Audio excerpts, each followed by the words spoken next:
Now, what if you could write a poem without writing anything at all? A while back, when I was trying to figure out the kind of writing that I wanted to specialize in, I happened on a statement by some writer somewhere that people write fiction when they want to play with characters and plots, and that they write poetry when they want to play with language. And now for me, that was a decisive realization. Maybe more than anything, I write for the pleasure of language. So seeing someone say that poetry was all about playing with language was the final push that I needed to decide that I was going to pursue an education in poetry. Of course, that's not to say that prose writers don't care about language too. We could all point to essayists and fiction writers who are excellent stylists. But poetry demands careful attention to language in a way that prose pretty much just doesn't. All writers work with language to craft experiences, but poets are far more likely to craft their poems into experiences of language itself. That is, the prose writer George Orwell once famously compared good writing to a window pane. Writing works best, he argued, when the language is as transparent as possible. You should be paying attention to what a writer says, not to how they say it. At least, that's what many are inclined to argue these days. But poets aren't really in the business of making window panes. They're just as likely to take a blob of hot linguistic glass and blow it into a variegated vase, or to reassemble fragments of language into a stained glass panel.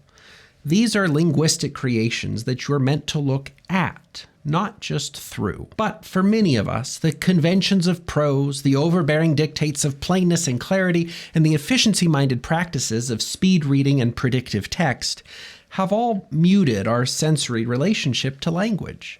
We're probably much more attuned to language as a set of discrete words spelled with discrete letters than to acknowledge the reality of language as an ever-shifting flow of continuous sound. Yes, printed language is a thing, but we often spend so much time with print that the physical phenomenon of language may not get much of a second thought from us.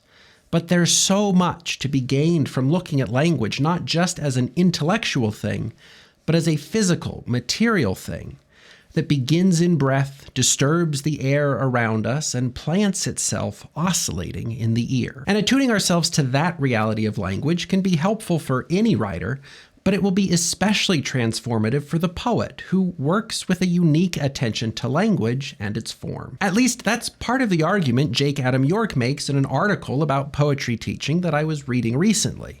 But while I am sympathetic to what he says about the importance of language generally, I was most excited to learn about his strategy for getting students to connect with language as a material and medium.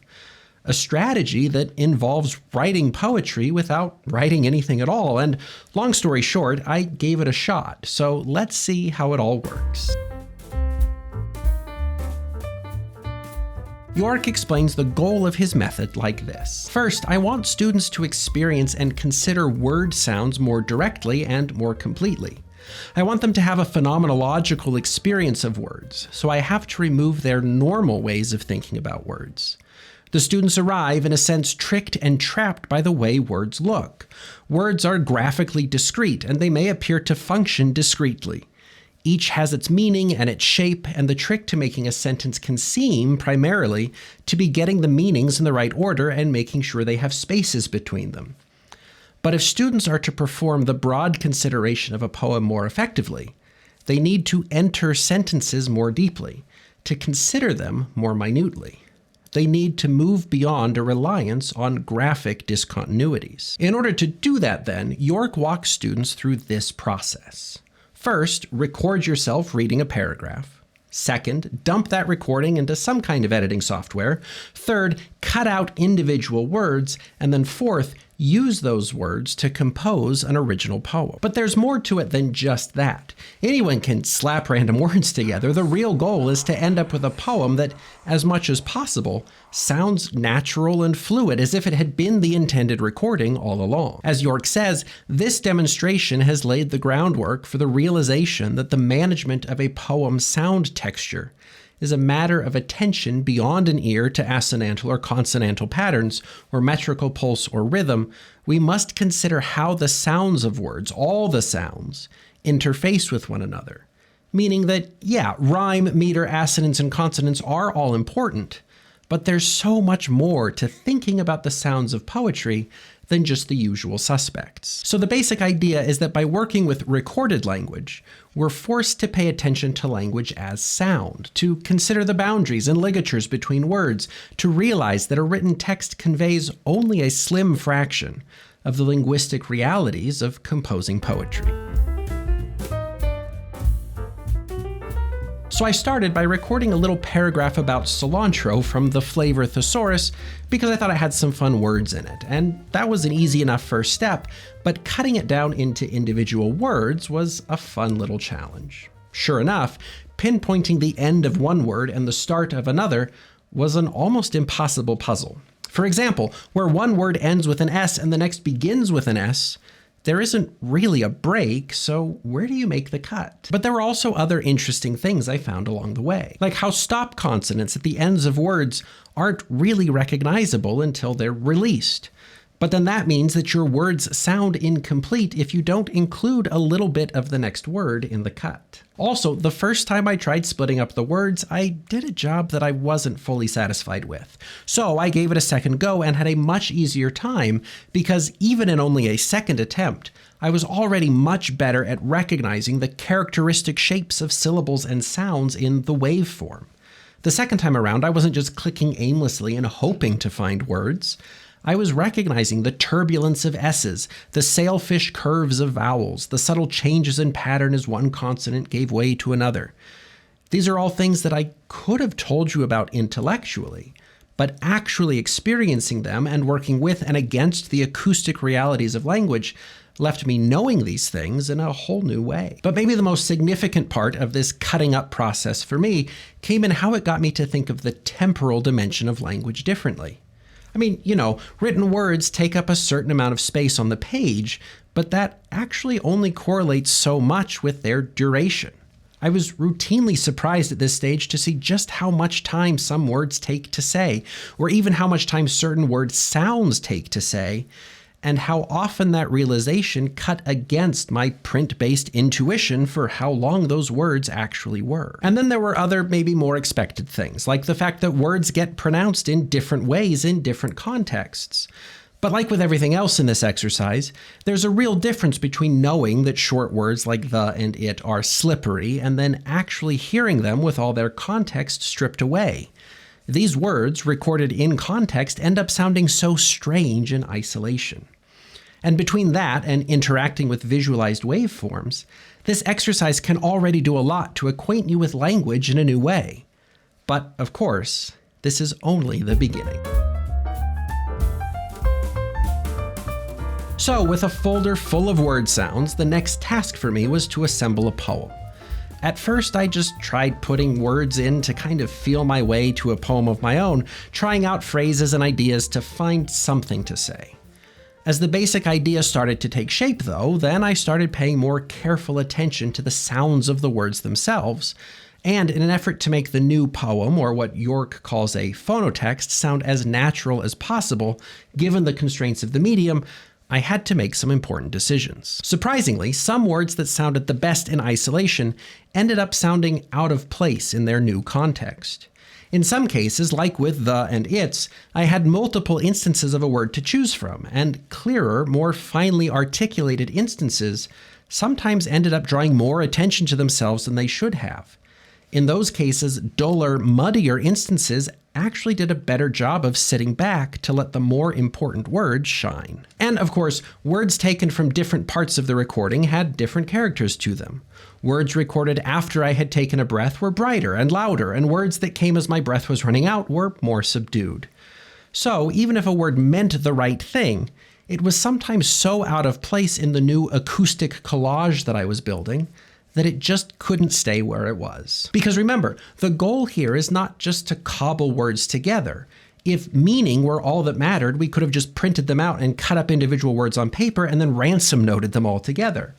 But since we're working to get a more intimate sense of the acoustic realities of language, the way these decontextualized words sound in their new context matters a great deal. Anyway, after wrestling with the tensions of sound and meaning on the way to writing, or rather composing, a poetic phonotext, Here's what I ended up with. The monsoon lends its qualities to green earthiness, its many redolent notes. So fresh, so woody, cooling, flat leaf green with its cold tempering garnish. Of course, there's some roughness and strangeness to it, unavoidably given how it came to be, and York acknowledges that roughness as a point of frustration for some students, but also reaffirms that the goal really is in the process, in the new relationship one gains to the physicality of the language, and not in the fluency or perfection of the final phonotext. But it is also interesting to note the acoustic differences that play out in actual speech versus our Frankenstein monster of a phonotext.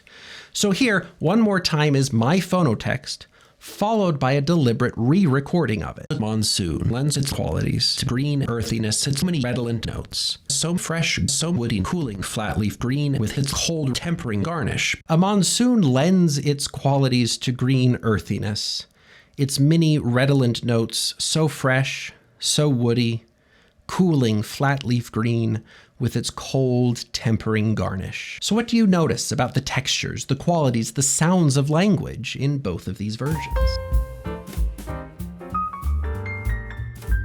Reflecting on this method of working with the sounds of language, York says, the effects of such listening may not be as wide-ranging in every case, but every student sees that listening through a poem suggests avenues that might not open if all we're asking is, how else can I say the same thing? The sound, the very material of the language, must be allowed to form the work and to change what's said, at least provisionally, so at last we arrive at a text where the material dimension and the semantic dimension interact and inform one another in some way. That, I claim, is what makes a durable text, in poetry anyway. Certainly, in my own development, something else began to change in my approach to composition at the same time I began relying on the sonic character of the words to guide my work. I started to think of the composition of the poem as a much less linear process, much less simply expressive. My writing became a two-stage process of first generating strong and accurate phrases, and then of finding ways to make those phrases work together, which meant being willing to reorder the entire poem to let the material qualities of the language support anything else. In the rest of the article, York suggests other variations or developments of this method as well, but I find the approach that we tried out together now as fun as it was revealing about some facts of language that I wasn't fully conscious of. More than that, though, this method offers new ways to think about how writing comes to be.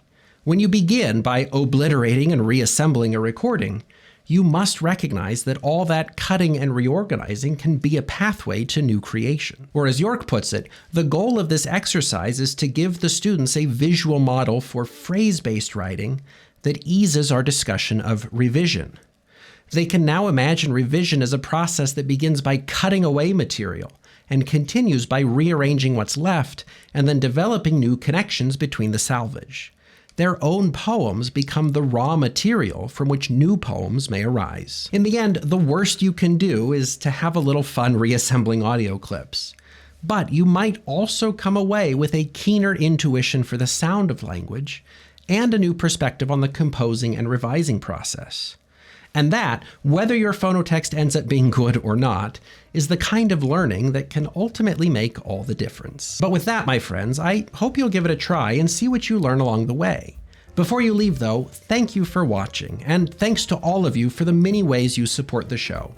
Whether you're watching, sharing, joining as a channel member, chilling with us on Discord, or even working with me directly on your writing, it all matters, and it's all deeply appreciated. So once again, thank you. And here's to a great week of growing more attuned to language until we meet again in the next one.